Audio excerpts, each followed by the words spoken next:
It's time for the whole 9 yards. Hello again, everyone. I'm Ralph Ventre. Thanks for joining me today. We have finally arrived. Our journey started way back in August when Duquesne kicked off the season in week 0. 12 weeks later, we're in week 12, and we have quite the situation here in the NEC.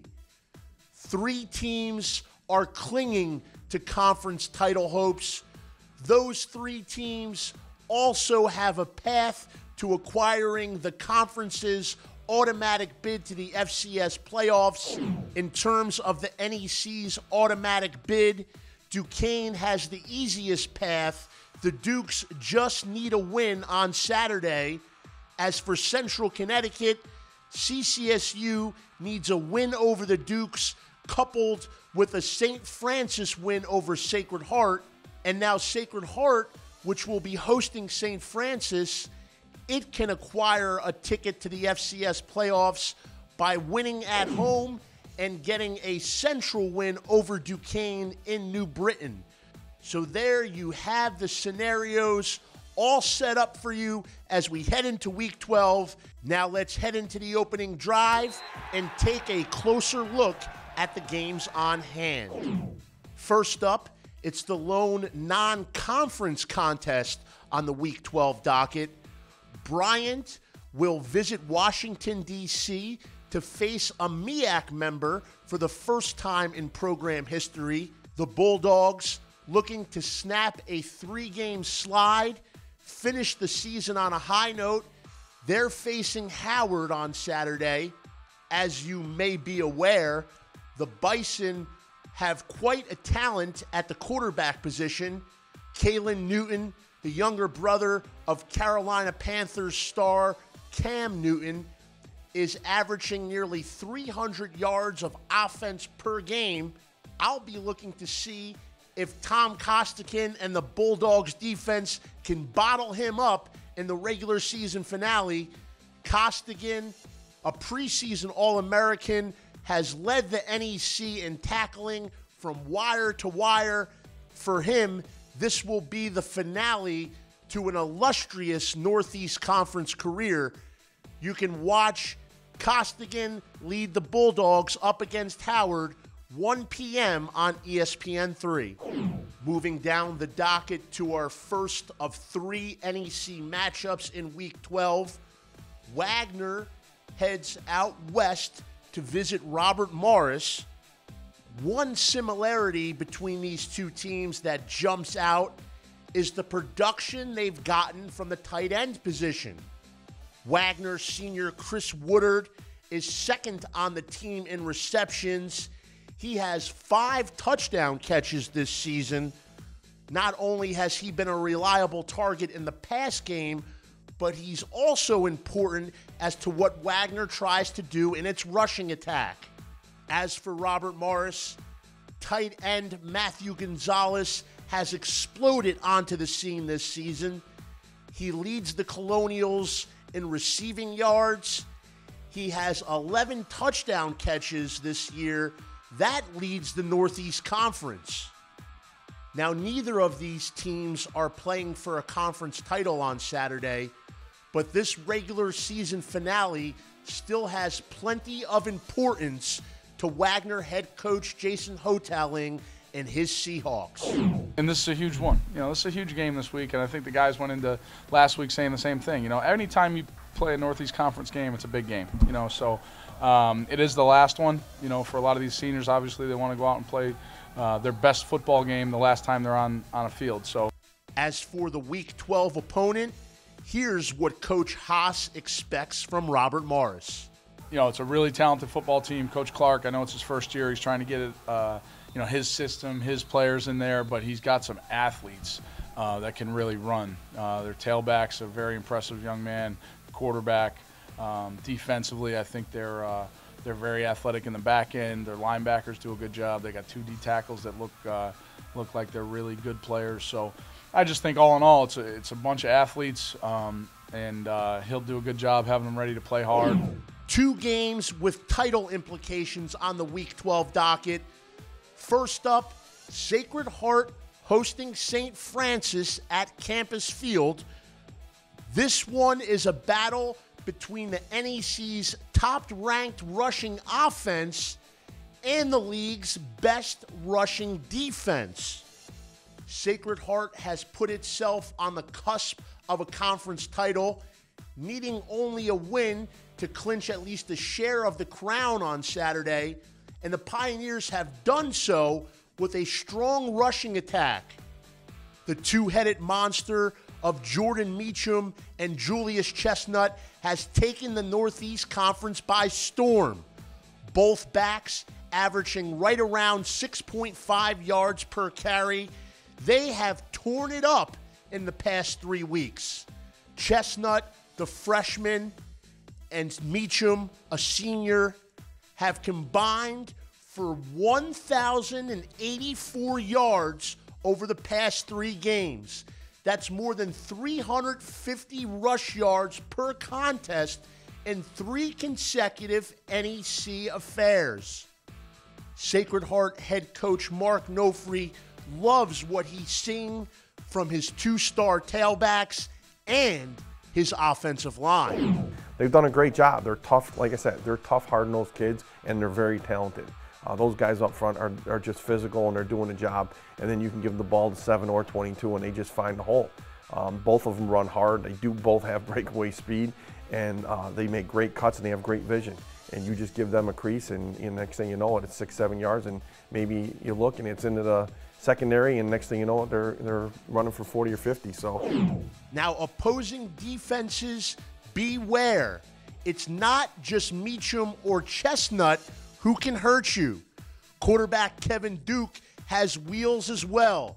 He has 7 rushing touchdowns on the season, more than 500 rush yards, leading all Northeast Conference quarterbacks.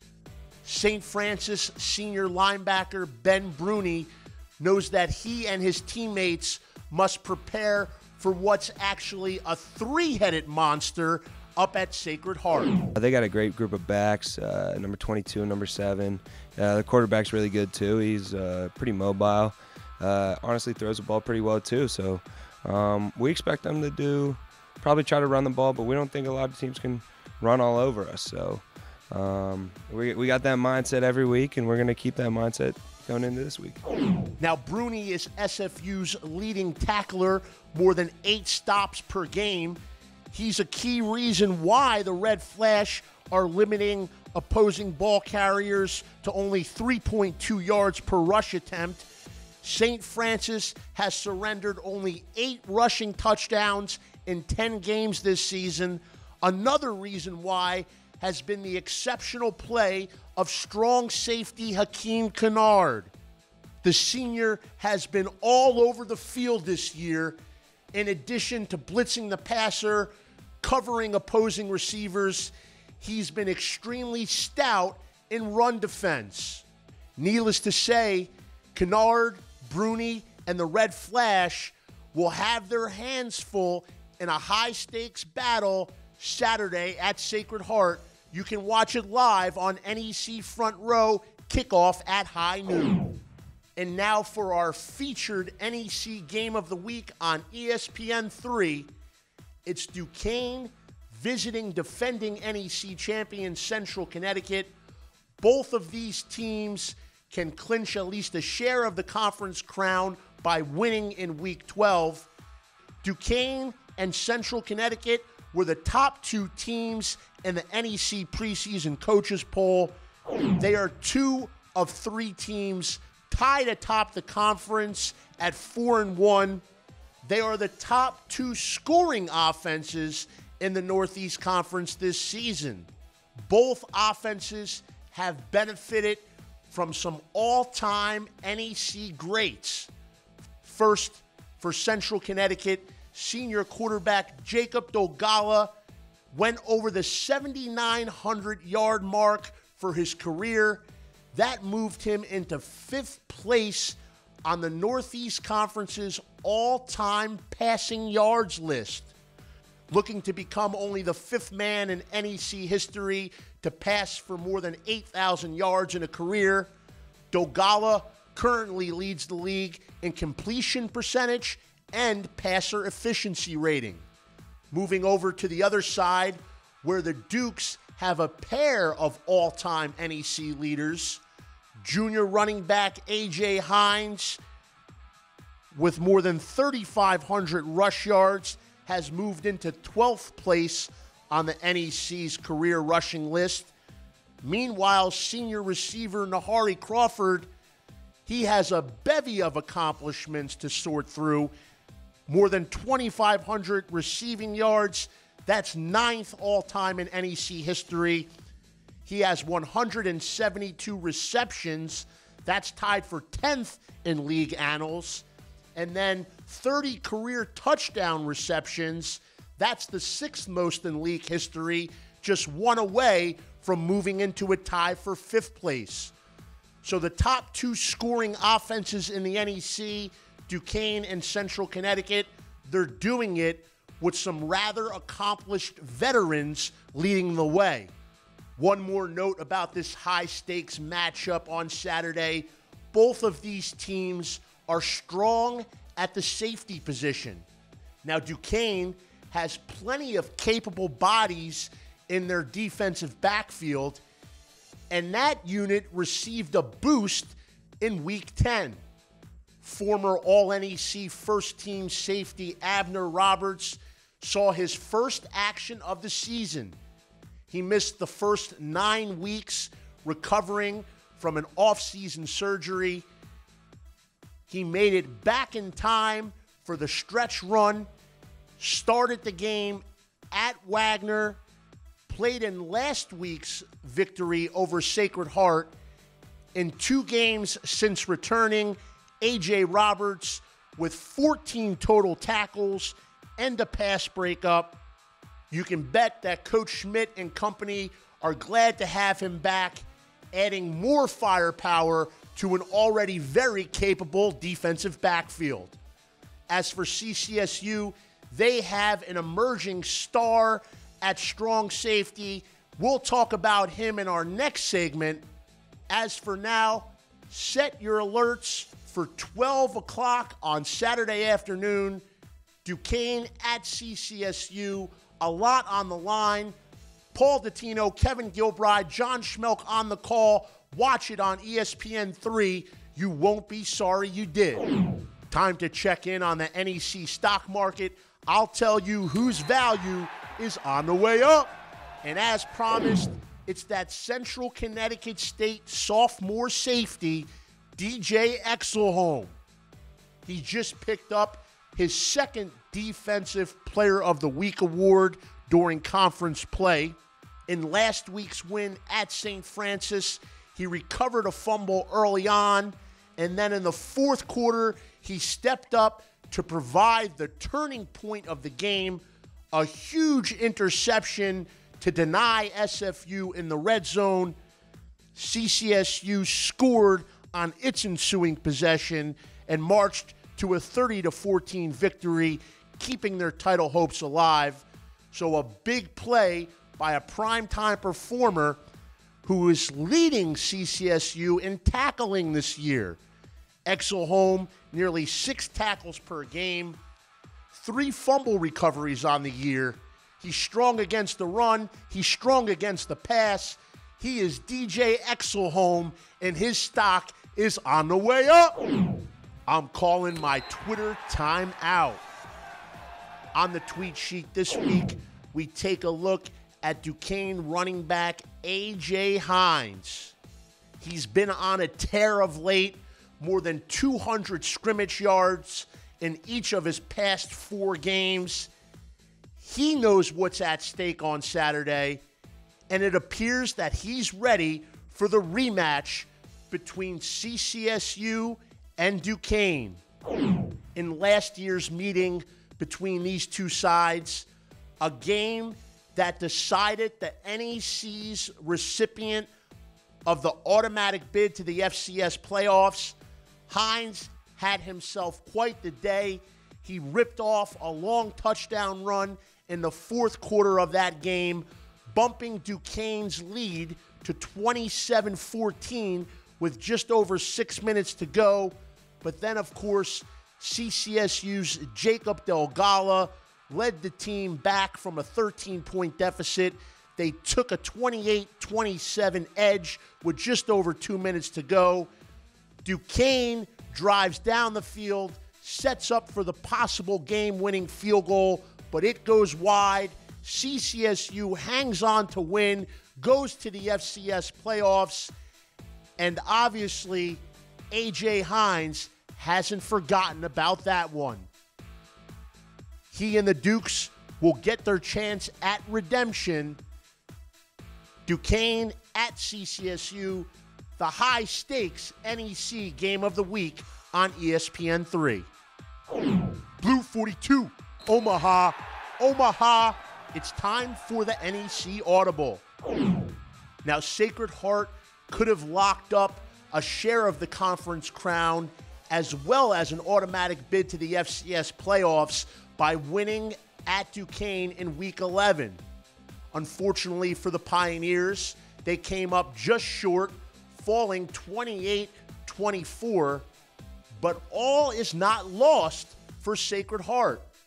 As SHU head coach Mark Nofri knows, there's plenty on the line when the Pioneers host St. Francis in Week 12. You know, it's like you have a second chance, you know.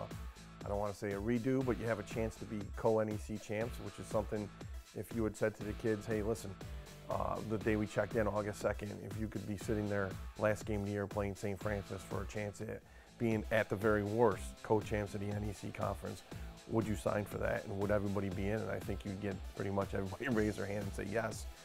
It's a great opportunity, and our kids know it.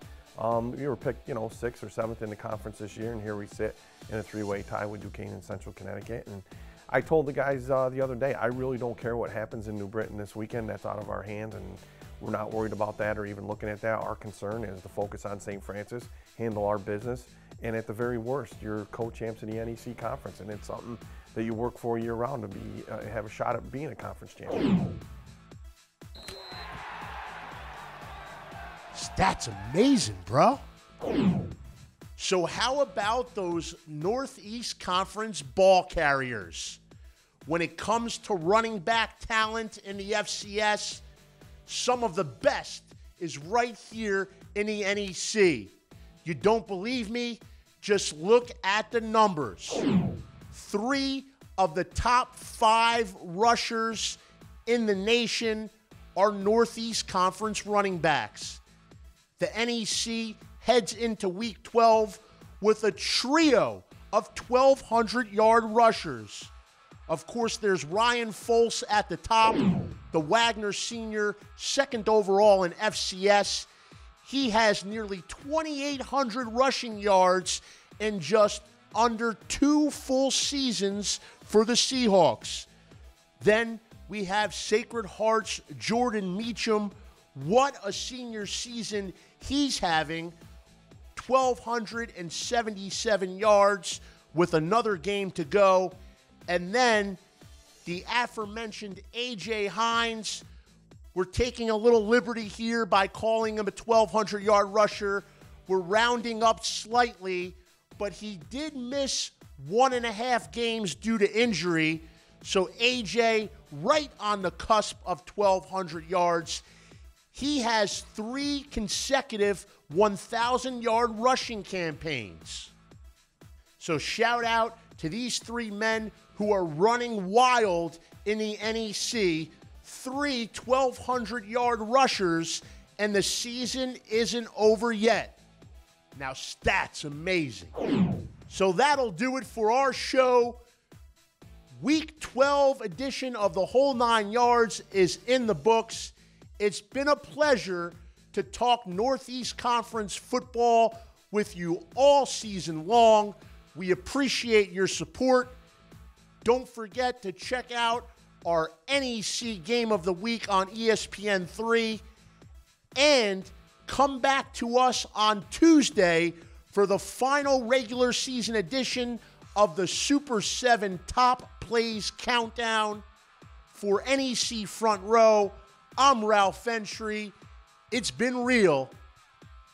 Until next time.